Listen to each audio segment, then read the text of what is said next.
Pais e filho hoje. Eu acho que ele já está por aqui. Eu não quero perder tempo. Cadê o cara? Vou chamar ele aqui então, né?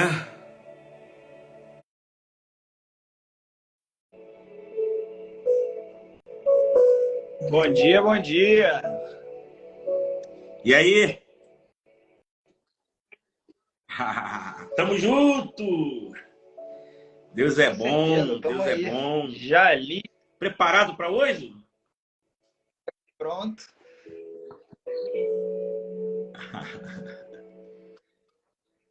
Essa semana a gente veio fazendo a semana aí sobre propósito, né? Que para quem não sabe, o Matheus Oliveira, esse jovem, meu filho. E hoje, na semana do propósito, a gente separou a sexta-feira para trazer uma mensagem especial. Josiano de Cabo Verde está aqui, olha. Bem-vindo Cabo Verde, bem-vindo Betim, bem-vindo Goiânia, Fortaleza, São Gonçalo. De paz internacional. Deus abençoe, gente. Cabo Verde, olha que bacana. Já estamos aí extrapolando as fronteiras para a glória de Deus e que venha muito mais, né? Bom, vamos lá. A semana é a semana de propósito, a gente está encerrando hoje e eu quis aproveitar esse gatilho das 180 horas de jejum que nós estamos fazendo. E nessa semana, falando sobre vida espiritual, nós recebemos aqui na segunda-feira a Evelyn. Na terça-feira, eu me recebi aqui. Aí na quarta-feira, o Leandro Brito, diretor da PVS. A Evelyn é fundadora da Nob Trend. Na quinta-feira, ontem, o Elton Barbosa, diretor não, vice-presidente da PBS Brasil, e outras coisas que ele também tem aí de negócio. E hoje, encerrando com você, para a gente falar sobre espiritualidade, negócio e relacionamento de pai e filho, até porque somos sócios em tudo que temos, né? Bom dia, bom dia. Vai lá, fala aí, se apresenta para a galera aí que não te conhece. Deus, pai, pela graça de Deus, empresário, né? Como meu pai falou, sou sócio em tudo que a gente faz, né? Na festa, sou o auxiliar dele na obra também. E é a vida, né? Sócios na vida, não só nos negócios.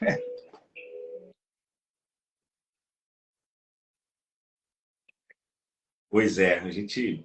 Acho que quase todo dia, é raro a gente não se encontrar um dia entre segunda e sexta para tratar alguma coisa, fazer uma reunião, alinhar alguma coisa. E quando isso não acontece presencialmente, que é raro, a gente faz isso através do WhatsApp. Bom, a primeira coisa que eu quero aqui que você diga para a galera é porque existe um estigma sobre a falta de exemplos hoje. Exemplos. Você é pastor também no ministério, você exerce a função de liderar os jovens da Igreja Deus Tem Mais, né? A rede de jovens da Igreja Deus Tem Mais. E a gente, acredito que você muito mais do que eu, deve ouvir muita história de filhos que vêm abrir o coração contigo, como eu também, que não tiveram referências paternas.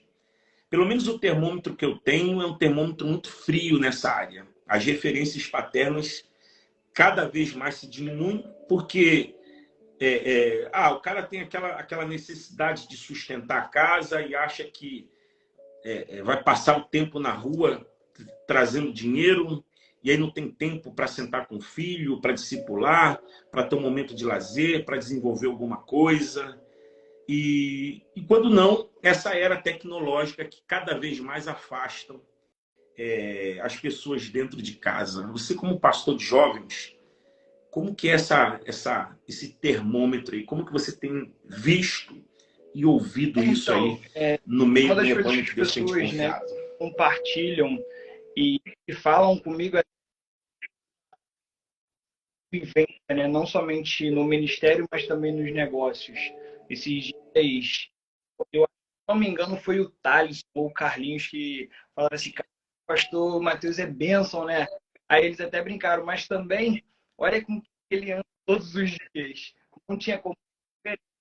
Então é isso, né? As pessoas hoje têm muito essa falta, esse pai presente e que de fato seja um exemplo, seja referência, né? Porque às vezes o pai, estão falando que o meu áudio está falhando. Acho que pela música de fundo do pastor, não sei. Tá. Deixa eu ligar aqui o Wi-Fi e vou ligar no 4G. Toda vez que eu faço live compartilhada, dá isso, dá essa zica aí. Enfim, as pessoas falam, né, que tem essa necessidade de ter esse pai, né, como um exemplo, como alguém de referência que possa aconselhar, porque às vezes o pai até é presente. Ainda tá ruim, pessoal? Bota aí um joinha. Tá. Melhorou? Tá, show de bola. Não, e aí agora, ela fala, agora poxa, melhorou, meu pai agora é melhorou. presente, mas não é referência, não é exemplo, não é alguém que eu posso confiar, não é alguém que eu posso ouvir uma orientação, né, no que de fato eu preciso, porque é aquilo, né? Alguns, né, tem os pais aqui que são de uma época muito diferente, obviamente, e a cultura, né, de aprendizado, de negócios, de vida, é totalmente diferente dos dias de hoje. E acaba que as pessoas ficam limitadas, né? Acaba que elas não conseguem andar, não conseguem evoluir, se atualizar no que acontece nos dias de hoje, né? Então eu ouço muito em relação a isso, né? Na dificuldade que as pessoas têm de fato os pais serem mentores, né? E não somente serem os pais, vamos dizer assim, né?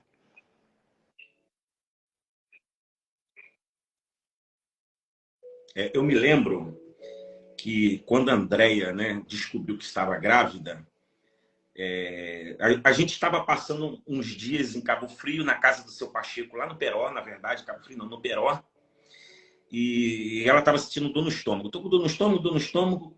Só que como ela vira e mexe, sentia dores e tal, até que era meio comum isso, quando nós voltamos para o Rio, e aí ela foi lá investigar, descobriu que estava grávida.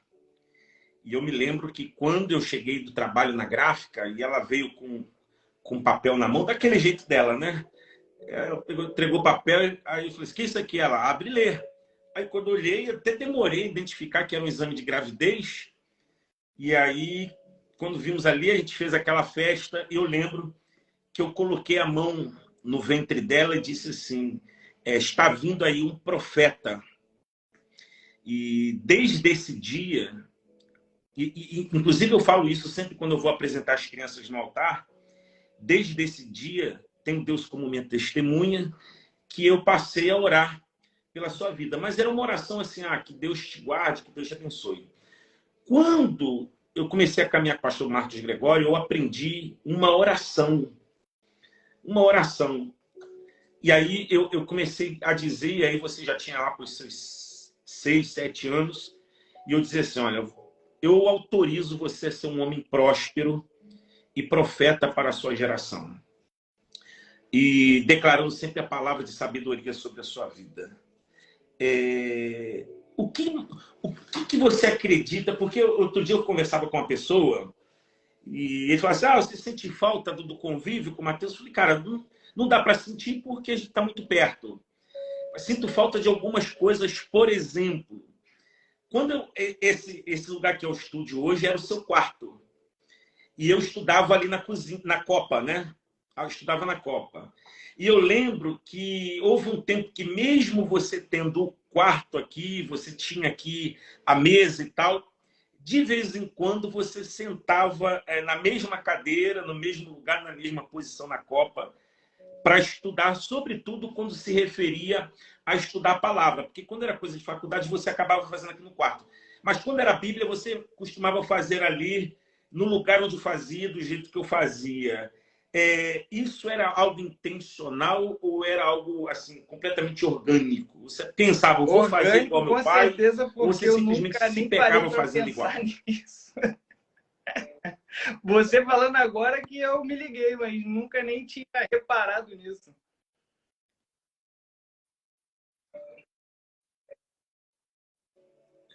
Não, que é muito engraçado, e até quero que o pessoal escreva aqui essa frase. O exemplo não é uma maneira de liderar. o exemplo é a única maneira de liderar. Porque os exemplos arrastam. Existe uma passagem na sua vida que eu vou contar ela depois, se você não contar. Mas na sua percepção, qual foi o momento da sua história, assim, que passa pelas... Porque a gente não combinou nada aqui, tá, gente? Então eu estou pegando tudo aqui é surpresa. Qual foi o momento na sua história que passa pela sua cabeça aqui? Cara, nesse momento, se não fosse meu pai, Nossa, seria se difícil não demais. fosse seu pai, seria difícil. Rapaz, difícil aí lembrar. Agora sim, pronto, deixa eu... Vai contar alguma aí, eu imagino que existe e eu não me agora uma situação específica.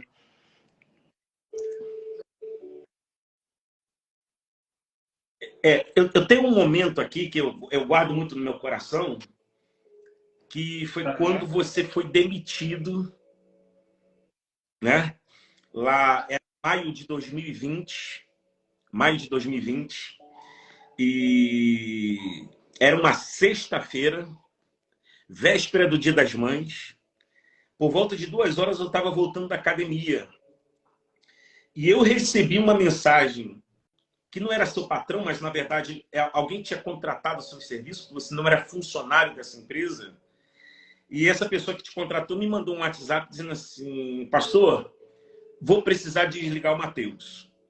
E a minha resposta para ele foi assim: amigo, empresário não pode ter coração, empresário precisa ter resultado. Não estava no início da pandemia, aí eu disse para ele assim: cara, nessa pandemia, se essa é a maneira que você tem, Deus está no controle. E logo em seguida ele entrou em contato contigo. E quando ele terminou de falar contigo, você estava em casa, em home office, você imediatamente falou comigo: olha, acabei de ser mandado embora. Era maio e você ia casar em setembro. Estava marcado para o dia 20 de setembro. E aí eu lembro que eu te disse uma coisa. Você lembra que eu falei nessa hora? Eu disse assim, ó, fique em paz. Porque o fiel nunca se desespera. Se você é fiel nos seus dízimos e nas suas ofertas, cara, isso aí é promoção, não é demissão. Fui correr na rua da caminhada. E aí logo em seguida, o que você foi fazer? Você vestiu a regata da Olive, colocou o boné da Olive, foi para a rua da caminhada aqui e você deu um tiro para lá e para cá. E no final você fez uma selfie. Olive Criativa em promoção para o Dia das Mães. Por que eu tenho essa passagem muito firme no meu coração? Porque ao mesmo tempo que eu disse para você assim, o fiel não se desespera, eu estava na rua, estava vindo para casa e na hora eu não quis vir para casa imediatamente. Eu parei meu carro em algum lugar que eu não lembro e comecei a orar.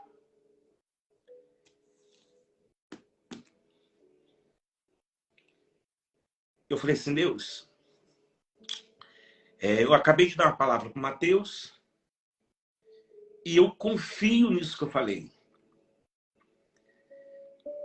Não deixe o teu filho ficar envergonhado, não. Se não for pela fé dele, que seja pela fé de um pai. E aí, cara, aí eu vim para casa e aqui aquele poder de novo, né? Bora, vamos postar, vamos compartilhar, vamos fazer, vai acontecer. E aí eu lembro que no dia seguinte você vendeu R$ 500 pela internet, não foi assim? Foi R$ 500, não lembro direito. Foi isso mesmo, eu acho que eu devo ter até planilhado aqui.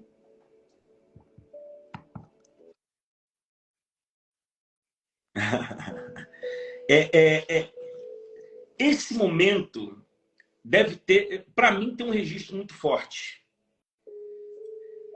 Porque eu acredito que se a nossa geração tivesse mais pais intercessores, nós teríamos menos filhos sofrendo.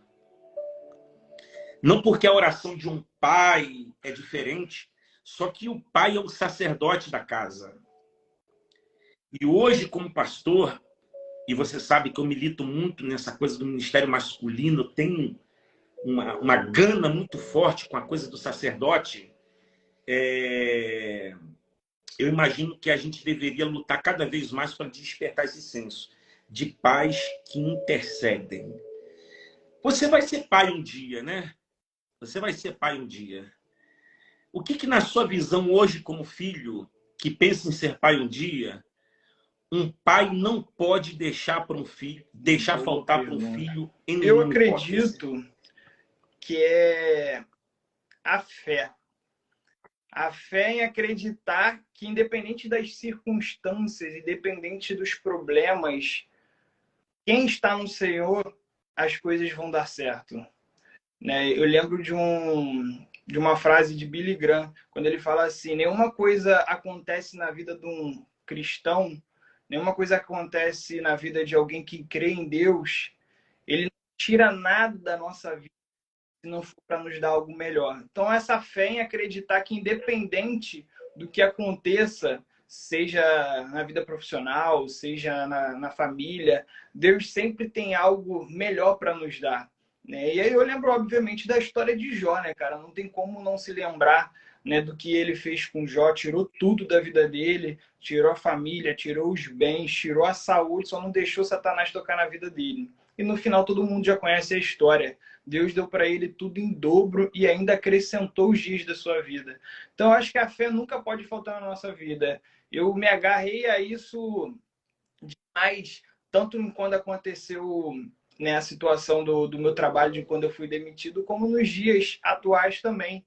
É o que eu mais falo. Eu falo, cara, se meu Deus não for o Deus que vai me amparar, que vai me sustentar e que vai fazer o melhor na minha vida, independente do que aconteça, para quê?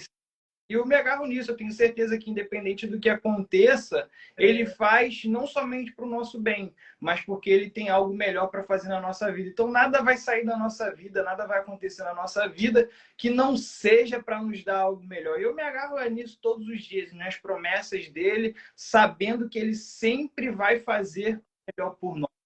E aí a gente tem que ter também, obviamente, o discernimento, né? Do que é colheita das nossas sementes, né? O que é colheita de algo que a gente plantou e o que é Deus, né? A mão dele fazendo e tocando na nossa vida. E eu tenho certeza que, assim como aconteceu na questão da minha vida profissional, quando eu fui demitido lá em 2020, no início da pandemia, agora não foi diferente também. É a mão de Deus sempre fazendo alguma coisa e eu me agarro nisso, crendo que ele vai sempre fazer o melhor. Pastor Rafael falou, né, na última terça-feira muito bem sobre Zacarias e Isabel. Eles viviam sem falta alguma. É uma palavra extraordinária. Ele vivia sem falta alguma. Não falhavam com Deus, viviam na lei, no propósito, e mesmo assim faltava alguma coisa na vida deles. Então, assim, cara, se alguém que vivia em retidão, sem falhar, sem pecados, vamos dizer assim, né, vivia uma vida reta, íntegra no Senhor, e Deus deixava faltar alguma coisa na vida deles, por que que eu vou ser diferente? Né? Ia ficar no altar, independente do que aconteça, e eu me agarro sempre a isso. Quanto mais Satanás, né, tenta, é aí que eu mais me levanto para fazer o que tem que ser feito pela obra.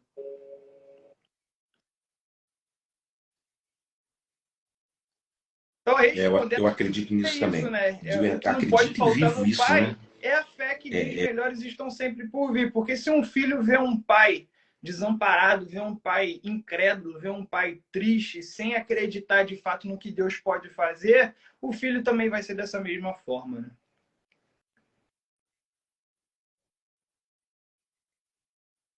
Eu creio nisso.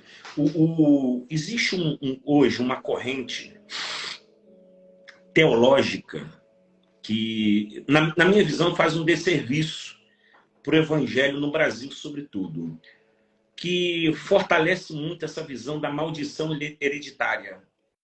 Né? A maldição hereditária, não, isso é maldição hereditária. Cara, na minha visão bíblica, se eu acreditar em maldição hereditária na vida de um filho e de uma filha de Deus, eu estou enfraquecendo a obra da cruz. Eu estou dizendo que a cruz não é suficiente para me libertar das mazelas dos meus pais. Eu, por exemplo, eu não tive a presença de um pai efetivo. Eu tive um padrasto, tenho um padrasto, que, tadinho, dentro das limitações dele, ele proveu a casa da maneira que ele podia, mas o meu pai, que é um padrasto, mas eu tenho como pai, nunca pôde me transferir uma sabedoria, um conhecimento, uma conversa, uma direção, uma instrução. Ele foi um pai que botava arroz e feijão dentro de casa na medida do possível. E na minha jornada, quando eu descobri que ia ser pai, eu comecei a preocupar com isso. Falei, cara, eu já sei o pai que eu não quero ser. E é esse modelo que eu tive. Sou grato, mas não é o modelo que eu quero ter. Hoje, você, em relação ao seu filho, ou filha, né? Porque é Maria e Mateus. E serão gêmeos, né? Hoje eu acredito, porque eu te ensinei isso, né? Eu te ensinei a ofertar pelos filhos, e oferto por você, oferto pela Eva, Maria. E já oferto pela Maria, que é Maria, né? Que tem um H em nome de Jesus, e pelo Mateus, meus netos. E já faço ofertas em relação a eles. Mas hoje, quando eles vierem, eles vão encontrar esse mundo corrompido que a gente vive, esse mundo de internet, esse mundo de resultados instantâneos. O que você acredita que vai ser o seu maior esforço em relação a eles como pai? Que tipo de herança você fala assim, cara, isso aqui eu quero transferir para os meus filhos? Eu acredito que, assim como, né, não pode faltar, como eu falei aqui, num pai, a fé, esse é o tipo de coisa que eu quero passar para os meus filhos, né? A fé, e a fé que não há lugar melhor para se estar se não for na casa de Deus, né? Independente do que a gente conquiste no mundo, se a gente não tiver Deus, não tem nada. Então, assim, o que eu quero passar para eles é isso. Que eles sejam pessoas fiéis à casa de Deus, à obra, que eles tenham amor à obra. Eu não vejo outra coisa que senão isso, entendeu? Que o resto vai acabar sendo consequência. A palavra de Deus já diz, né? Buscar o reino de Deus e a sua justiça, e as demais coisas vão ser acrescentadas. Então eu quero que eles vejam o meu amor pelo reino de Deus, pelas coisas de Deus, para que eles também tenham esse mesmo amor, né? Eu tenho amigos, filhos de pastores, né? E você sabe, eu vou abrir isso aqui. Eu tenho amigos filhos de pastores da minha infância, de 10, um ou dois está na igreja. Por quê? Porque os pais são pastores, mas não são pais. Chegam em casa, não tratam como filhos, não tratam com amor, não tratam com exemplo. Eles mostram dentro de casa, vamos dizer assim, o lado obscuro do ministério, da obra, como se isso fosse um peso. E aí acaba que os filhos não têm amor à obra, não querem estar nesse mesmo lugar, não querem fazer o que foi diferente com a gente, né? Você, minha mãe, nunca, apesar de sempre a gente ter as dificuldades de início de ministério como a gente teve, né, Gonçalo, mas isso aí nunca deixou passar por amor que vocês tinham por mim, né? Porque eu vejo muito isso neles. Hoje, desses 10 amigos que eu tenho aí, eu sou o único que exerço, né, fielmente o ministério, né, que além de estar na casa de Deus, também sou pastor, e os outros estão perdidos, estão afastados. Quando vão na igreja, uma vez ou outra, e olhe lá, mas assim, como visitantes, não são nem membros. Então, assim, eu acho que um dos maiores legados que eu quero deixar, né, ensinamentos para os meus filhos é esse, o amor à obra, né, a parte boa, né, de servir, de estar na igreja, porque uma coisa é você ser apenas membro que visita, outra coisa é você estar ali servindo, né, os bastidores que ninguém conhece, né?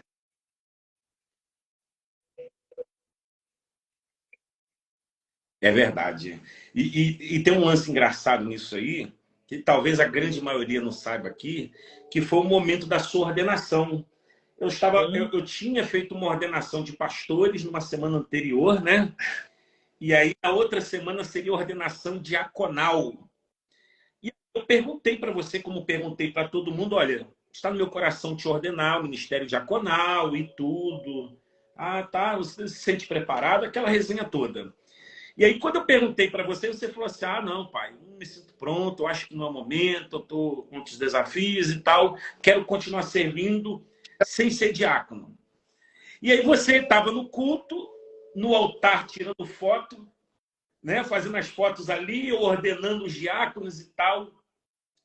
E na hora, Deus falou comigo assim, levanta o seu filho para o ministério pastoral. E na hora foi uma trava na minha cabeça, que eu falei assim, pô, mas ele não queria nem ser diácono. Olha. E aí eu lembro que eu chamei você e fiz a Você confia em mim, fatídica isso eu lembro. pergunta. Qual foi a pergunta, você lembra? Você confia em mim, cara? Aí você falou, confio. Aí eu falei assim, então dobra o seu joelho aqui. Você nem sabia o que estava acontecendo. E aí eu chamei um pastor e falei assim, olha, ora pelo Mateus que eu vou derramar o óleo na cabeça dele. Hoje Deus está levantando ele ao ministério Isso pastoral. aí. Isso eu acho que você tinha o quê? 21 anos? 21 anos. Um peso violento, né? Você abraçou o ministério pastoral com 21 anos, solteiro. O ministério tinha pastores de jovens e ali na frente a gente entendeu o que Deus já estava fazendo, né? Porque esses pastores tentaram dividir a igreja, que não deu certo, e você já estava pronto para assumir a juventude como pastor dos jovens.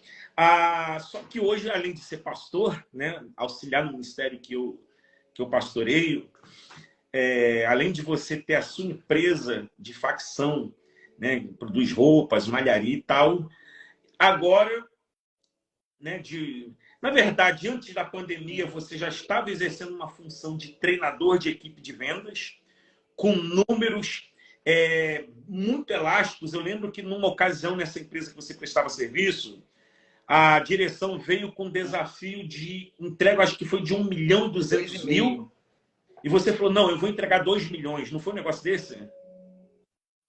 2,5, eu dobrar. Era 1.200.000, você falou, não, vou entregar 2,5 milhões. E você reuniu o time e disse assim, gente, o chefe mandou produzir 1.200. Eu quero entregar 2,5.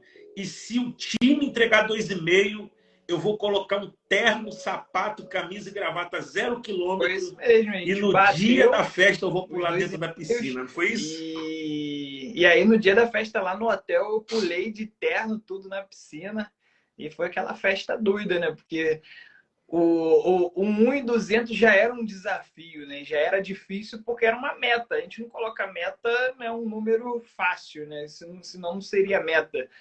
E aí eu falei, não, quem bate 1.200, como sempre, né? Bate 2,5. E eu falei, cara, vamos bater. Chamei a equipe junto, só que tudo tem um...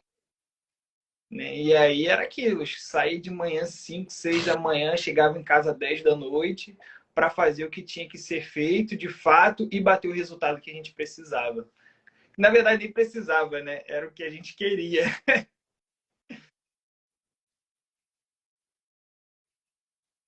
Muito mais do que foi proposto, né? Tanto que eu lembro, eu estava na festa da entrega do resultado e o chefe lá fez questão de te honrar nesse dia, né?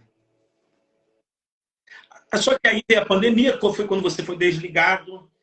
E agora estou vendo que você está levantando uma concorrência comigo no ramo de treinamento de equipe, o que aconteceu, né? Em maio. Como é que tá eu não sei aqui, né? Em maio desse ano, eu nem estava mais, né, com essa intenção, essa expectativa, né, de continuar dando treinamentos, de continuar ajudando as equipes.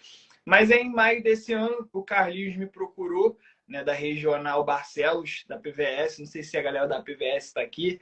Ele chegou do meu lado, pastor, quero aumentar os números da minha regional e queria que você desse um treinamento para a gente lá, porque eu conheço, né, o seu trabalho, lembro de quando você trabalhou no Bob's, aumentou os números lá, né, da franquia do Bob's em 40%, uma loja que vendia 100 mil mês, passou a vender 140, isso num trabalho de 6 a 8 meses aproximadamente. E depois eu lembro que você treinava as equipes lá diariamente, tinha as metas para bater, botava sempre a meta do chefe para baixo, colocava a sua acima das que ele te dava e batia. Então eu quero que você vá lá fazer um trabalho com a minha equipe. Eu falei, tá, vamos lá. Aí, quando você me cobra? Eu falei, não, não cobro nada, vamos lá que eu vou fazer isso aí, você é meu irmão e vou te ajudar nessa missão. E aí, em maio, fui para lá, né, dar esse treinamento durante aí 4 semanas, uma vez por semana, estive junto com ele lá, dando um treinamento para a equipe, uma regional, né, que ele fechava aí 40, 50 contratos por mês, a gente colocou a meta de 80. Eu falei, Carlinhos, qual foi o seu maior número na sua regional? Ele falou, poxa, pastor, nós já batemos 73, mas eu nem lembro quando foi, acho que foi no ano passado. Eu falei, então beleza, quem já bateu 73, bate 80. Só que esse ano ele ainda não tinha feito nada próximo disso, estava ali entre 40 e 50. Falei, a gente vai bater 80. Colocamos a meta de 80, faltando 5 dias, se não me engano, a meta já estava batida, 80 contratos, ou seja, o número dobrou. E aí, sem eu falar nada, a própria equipe, que já estava falando a mesma língua, já tinha entendido qual era a verdadeira missão, falaram, cara, quem bate 80, bate 100. E era uma realidade, tipo assim, fora do que eles viviam, né? Porque eles estavam fechando 40, 50, 40, 50. E aí eles falaram, quem bate 80, bate 100. Faltando 5 dias, trabalharam muito e bateram 100 contratos, na verdade 101 contratos no fechamento do mês. Então assim, eu fiz esse trabalho com o Carlinhos e aí agora em julho fiz o trabalho com o Patrick também, lá na Regional Menezes, onde a gente bateu o recorde de contratos do ano, né? A gente fez aí 116 contratos, Patrick que hoje é o top 2, né, do Rio de Janeiro. E agora nesse mês, né, depois disso não parou mais, né? Já estou aí quase com a agenda fechada do ano. E agora, esse mês, eu estou trabalhando com o Bebeto, da Regional Faitanem, né? E hoje é dia 12, e ele falou para mim, Matheus, a gente nunca fez esse número de contratos que a gente está fazendo nessa data. Ele falou, na primeira semana nós fechamos tanto e a gente nunca fechou esse número de contratos em uma semana. E eu acredito que não é só o treinamento em si, né? Eu não acredito que é só o conteúdo que eu passo, mas também a questão do que Deus faz através da minha vida. Eu olho muito para a vida de José. José não era só um cara talentoso, né? Deus estava com ele. Ele fazia o melhor. Ele não teve treinamento.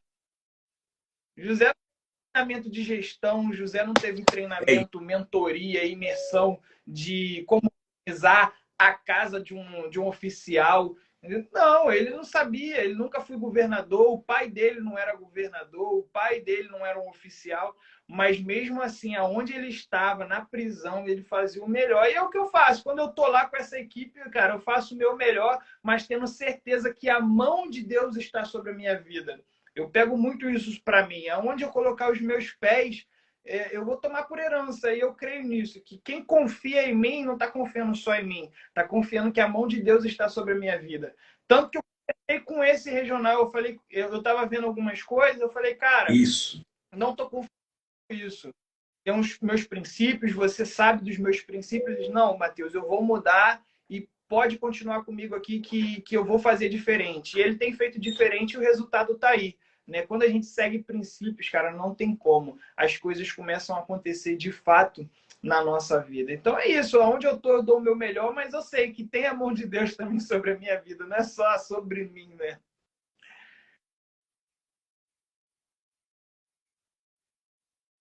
É Então, isso aí. quem leva o Mateus está levando um combo, né?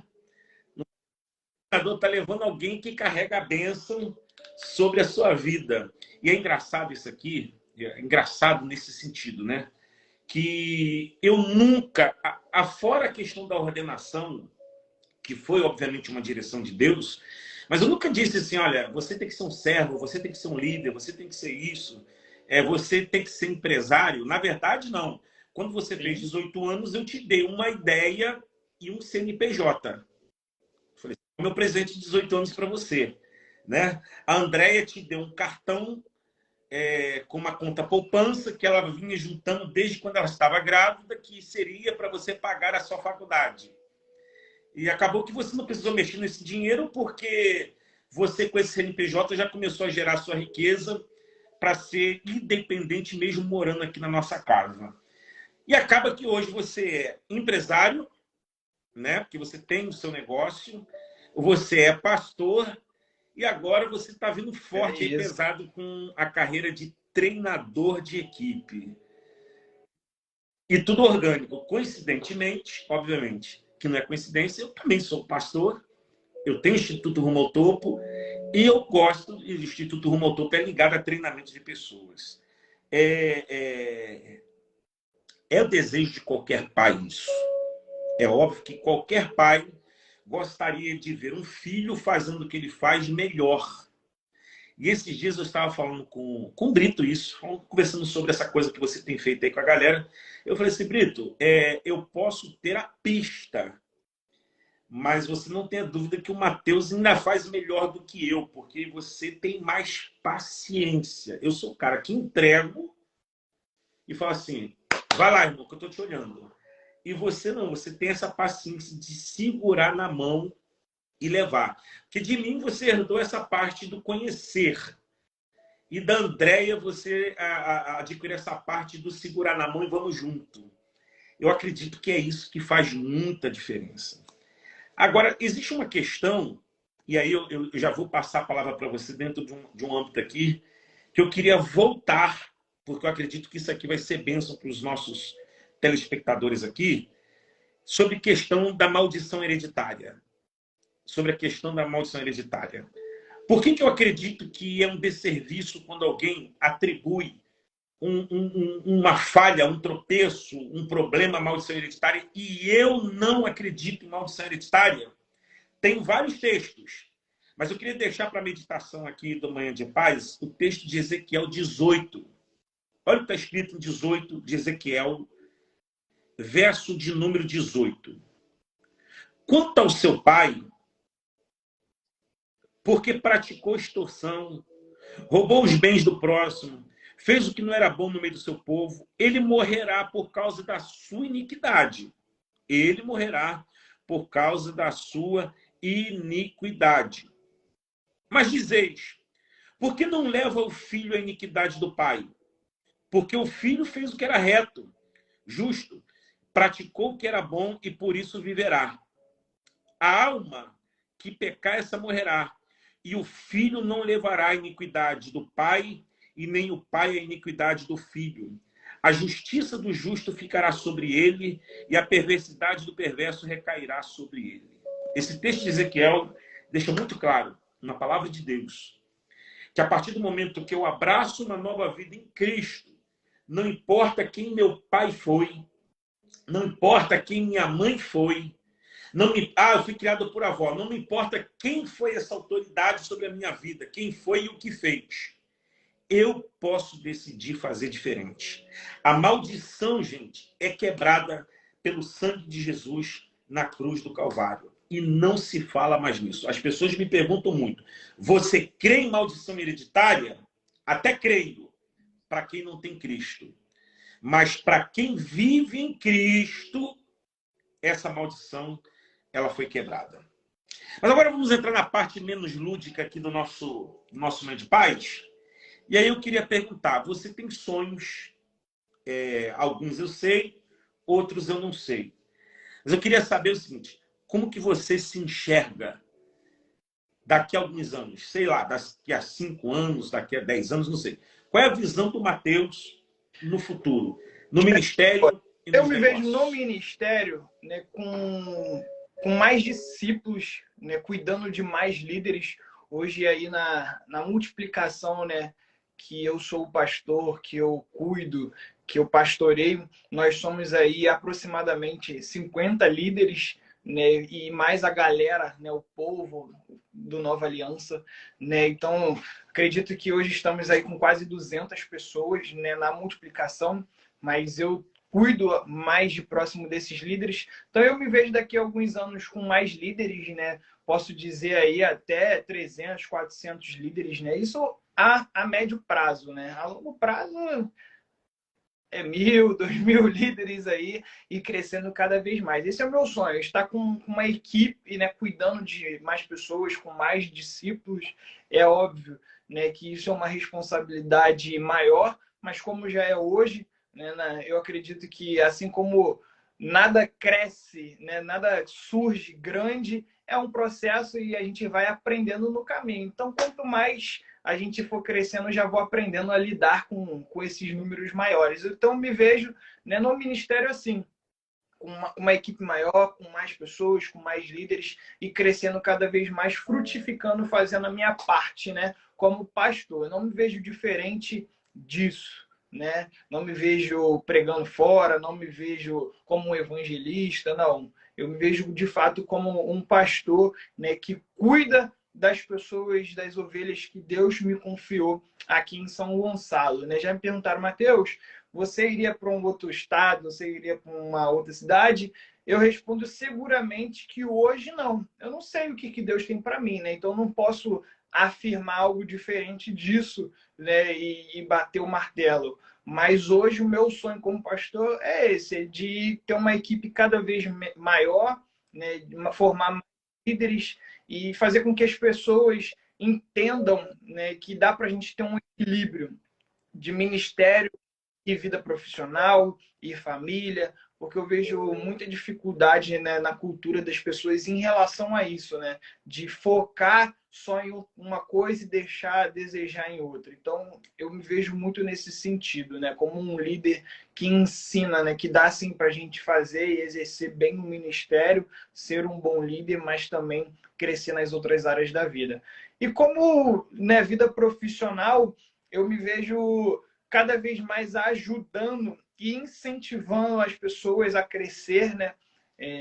Em relação até essa questão do treinamento, é uma coisa que eu gosto muito, porque eu me sinto realizado em ver as pessoas alcançando números maiores, em ver as pessoas crescendo, né? As pessoas, mas você não está ganhando nada com os números das pessoas, com o crescimento das pessoas. Mas é meu, eu gosto de ver isso, eu gosto de fazer as pessoas irem além, de mostrar que elas sempre podem mais. Quando eu vejo uma equipe que antes produzia 40, 50, agora produzindo 100, pô, eu fico feliz da vida, eu me sinto realizado. Quando eu chego lá e faço uma equipe bater um recorde de contratos no ano, quando um cara chega para mim e fala, Mateus, em uma semana a gente nunca fez esse número. Então, assim, eu me sinto muito realizado nisso. Então, o meu sonho é que daqui a alguns anos isso se torne numa proporção maior. Hoje, quando eu faço com uma equipe de 15, de 20 pessoas, que daqui a alguns anos seja com 500, com 1.000 pessoas, mostrando que elas sempre podem mais, que elas podem fazer além, que elas podem alcançar resultados maiores fazendo coisas que elas já sabem, né, que elas já sabem fazer, só não fazem. Né? É aquela questão do que eu falo. Cara, o nosso sucesso está escondido nas nossas rotinas diárias. Eu só ajusto a rotina das pessoas. Eu só falo para ela, cara, não faz desse jeito, faz de outro jeito, muda isso aqui. E aí a pessoa faz de uma forma simplificada e aí acontece, né? Foi até um livro que eu li pela indicação do Alex Monteiro, que é o Adams Óbvio. Eu mostro para as pessoas o óbvio, só que elas não enxergaram. Eu de fora estou enxergando. Então, o meu sonho é esse. É numa proporção maior daqui a alguns anos estar ajudando mais pessoas do que eu ajudo hoje a elas terem um número, né? Elas crescerem e elas alcançarem resultados maiores aí, não somente na vida profissional em si, né? Mas também na família, na gestão das finanças, né? Muitas pessoas me procuram para ajudar nessa questão de organização das finanças, de como que eu faço, o que eu gasto com lazer, o que eu gasto com guardar, né, a reserva, o que eu gasto com a igreja, com os fins filantrópicos, né? Então, assim, o meu intuito é sempre esse, é fazer as pessoas sempre crescerem cada vez mais em todas as áreas da vida dela, mas falando da vida profissional é isso. Eu quero ajudar em maior proporção mais pessoas a alcançarem resultados maiores do que elas já alcançam, né?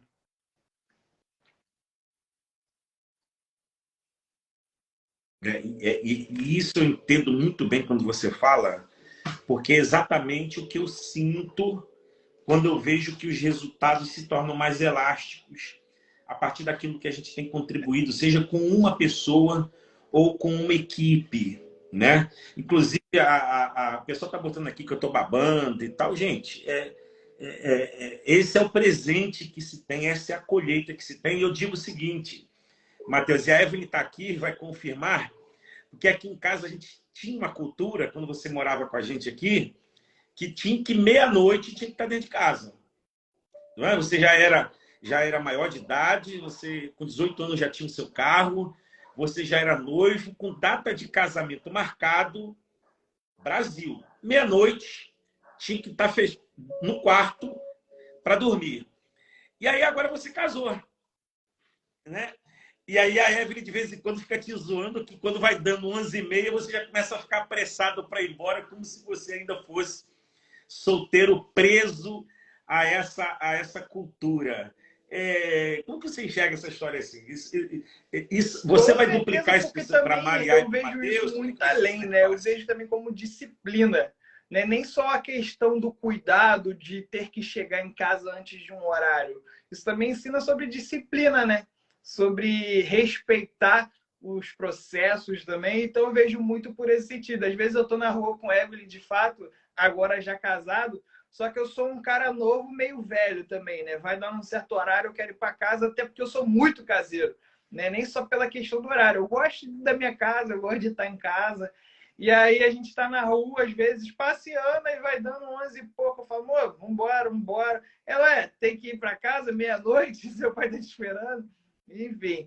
Então, assim, eu vejo isso também como uma forma de disciplina, né? De aprender. Eu lembro até quando, né, a gente comprou aí o meu primeiro carro, né? E eu ainda era solteiro, obviamente, morava com vocês.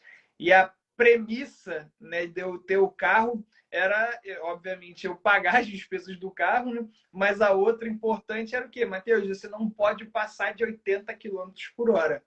E aí você falava, ó, e se passar, eu vou descobrir. Porque eu andava sozinho, né? E aí eu ficava, caraca, mano, palavra de pai e mãe é sinistro. Se eu inventar de passar de 80 quilômetros, vai dar um jeito de ter um radar móvel em algum lugar e vai chegar lá em casa e vai descobrir. E aí eu andava ali, né, no totozinho, respeitando, porque é aquilo, tudo que a gente recebe do pai, se a gente não souber usar da maneira certa, ele vai tirar da gente. É uma lição que a gente pode aprender, né, para a vida também, né? O nosso pai que está lá no céu, né, o Pai Celestial, é assim com a gente também. Às vezes tem gente que está aqui na live que recebeu alguma coisa e hoje não tem mais, mas porque não soube usar da maneira certa. Então é isso que a gente precisa ter consciência e discernimento também, né? De que tem coisas na nossa vida que Deus tirou porque a gente não soube aproveitar da maneira correta. Então é importante, né, a gente pegar esses ensinamentos, tentar olhar tudo para o lado, né, espiritual, né, os ensinamentos que a gente tem, as coisas que a gente leva da vida, né? Então eu sempre tento, né, olhar também, porque tudo vira mensagem, né, pastor? Tudo aí te pega para usar na... Pastor é assim, a gente não pode ver... É igual comediante. Comediante não pode ver nada acontecendo que vira piada. A gente, tudo vira mensagem.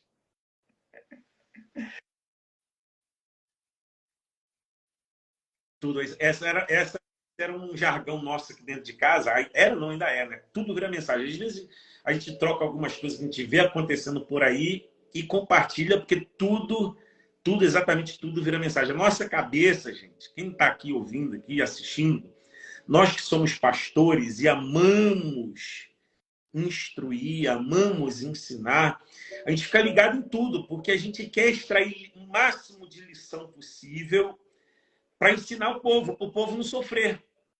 E algumas vezes a lição somos nós, né? A lição vem de nós, vem dentro da nossa casa, vem das nossas dores, vem das nossas experiências, vem dos nossos medos e frustrações. Bom, está caminhando aqui para os 5 minutos finais, e aí eu vou passar a palavra para você dizer alguma coisa, porque agora eu mexi com você nos dois lados, né? Você como filho e você como pai futuramente.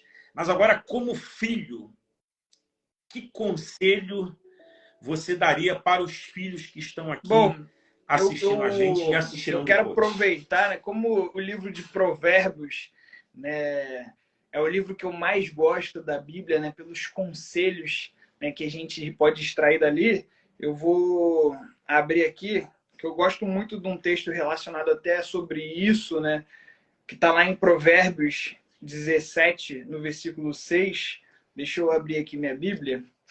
Provérbios 17:6. Abre aí. O texto diz assim, ó, os filhos dos filhos são a coroa dos idosos, e a glória dos filhos são seus pais. Eu vejo, né, interpretando esse texto aqui, eu vejo muito, se a gente parar para analisar o que está escrito de fato, é como se os netos, não sei se você identificou dessa forma, os netos são a glória dos avós e os pais são a coroa dos filhos. A gente precisa entender é que em todos os processos nós precisamos ser exemplo. E o que eu quero falar para os filhos que estão aqui, né, é o mandamento. Né? Nunca deixe de honrar o pai e a mãe. Independente de quem seja o seu pai, independente de quem seja a sua mãe, independente do que eles fizeram para você. É um mandamento e o único que tem promessa. A palavra de Deus diz, e vocês todos conhecem, honra teu pai e tua mãe, para que seus dias sejam prolongados na terra. É aquilo, né? Eu escuto muitas pessoas falando, mas meu pai é assim, meu pai é aquilo, meu pai... Não, é seu pai. Independente de quem ele é, independente do que ele fez, independente de quem ele foi, é seu pai. A forma que ele agia, a forma das coisas que ele fazia, não compete a você. Você é filho. E haja como filho. Às vezes eu vejo muitos filhos querendo ser pai dos pais, querendo ensinar os pais, querendo mostrar para os pais que o que eles estão fazendo está errado. Não, não é o seu papel. O seu papel é ser filho. O seu papel é honrar. E o que eu quero falar para os filhos é isso. Honre, independente. Mateus, mas meu pai não merece. Merece. É o mandamento. Honra. Honra teu pai e tua mãe. A não ser que você não queira cumprir o mandamento. Então, é basicamente isso. Né? A palavra que eu quero deixar para os filhos é essa. Independente de quem foi seu pai, independente. Mateus, meu pai é top, meu pai é show de bola. Show, melhor ainda. Fica até mais fácil, né? Mas eu quero falar especificamente com quem está aqui e que, de repente, não fala com o pai há alguns meses, não fala com o pai há alguns anos, quem sabe. Cara, não perca essa oportunidade. Deus está te dando mais uma oportunidade de você honrar quem de fato colocou você aqui na Terra. Que talvez seu pai errou, talvez seu pai fez algo com você, ou fez algo que não te agradou, e você não está falando mais com ele, você não está mais agindo de fato como um filho. Entenda, não é papel julgar o seu pai, o seu papel é ser filho, o seu papel é honrar. Então faça. Domingo agora é dia dos pais. Vai lá se você puder. Leva um presente, leva um chocolate, leva o que você puder. Honre seu pai. Você não precisa falar nada. Só chega lá, dá um abraço, dá um beijo, feliz dia dos pais. Se puder, leva para almoçar, se puder, leva para sair. Mas honre. Eu sempre falo isso com as pessoas. Cara, seu papel é honrar o seu pai. Seu papel é ser filho. E ser filho é se colocar no lugar de filho. De ser cuidado, de ser amado, de se colocar numa posição de eu preciso de você, eu necessito de você. Assim como a gente precisa do nosso Pai Celestial, é a mesma coisa. Então, assim, honre o Pai, honre a mãe de vocês, e eu tenho certeza que coisas sobrenaturais recairão sobre a sua vida, porque é um mandamento, e eu tenho certeza que Deus não deixa passar nada em branco. Essa é a palavra que eu queria deixar aí para a galera do Manhã de Paz.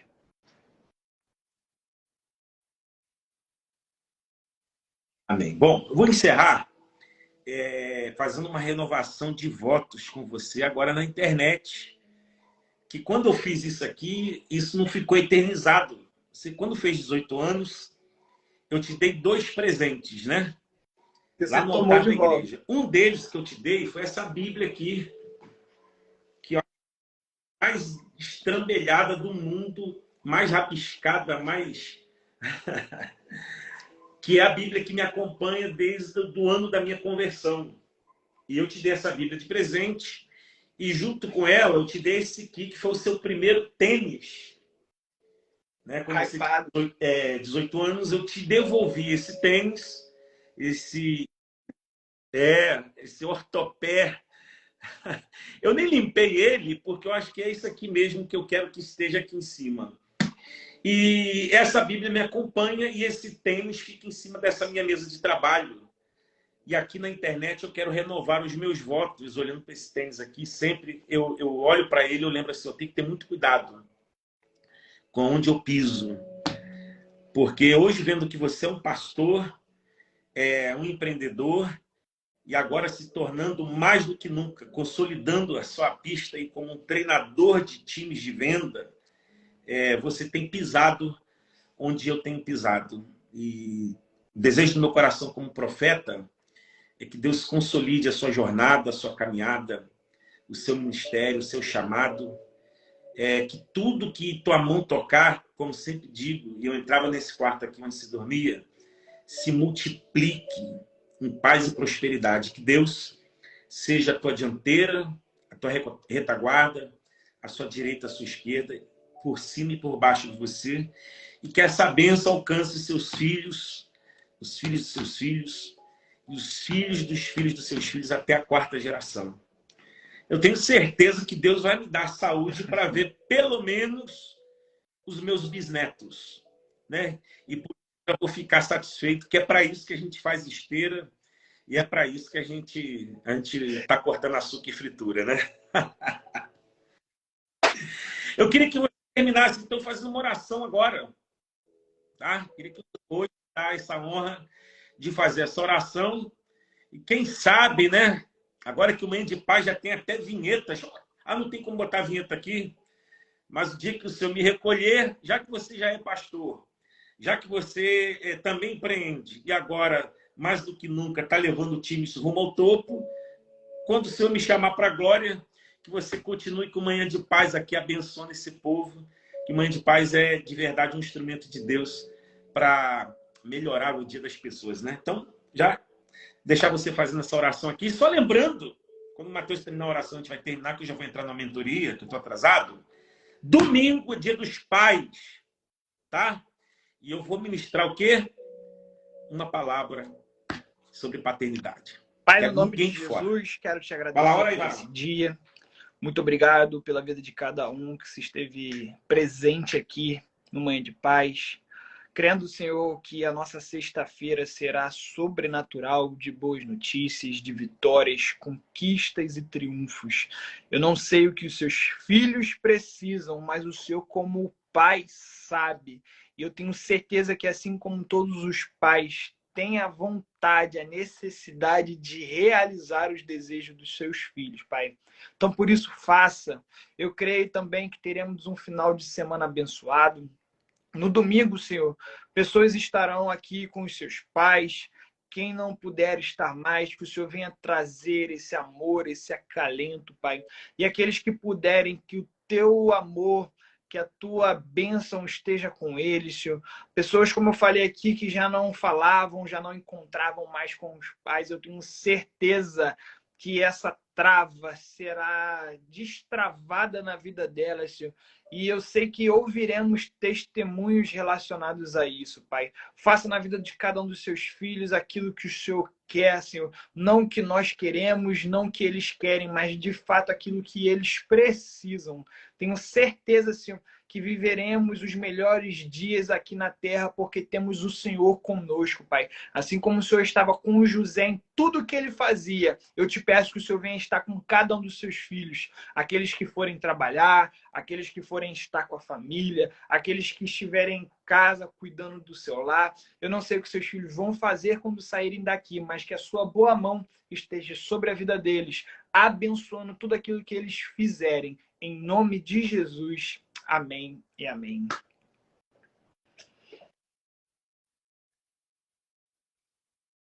Tamo junto até segunda-feira, até domingo, a nossa Escola de Sabedoria. Deus abençoe, não se esquece.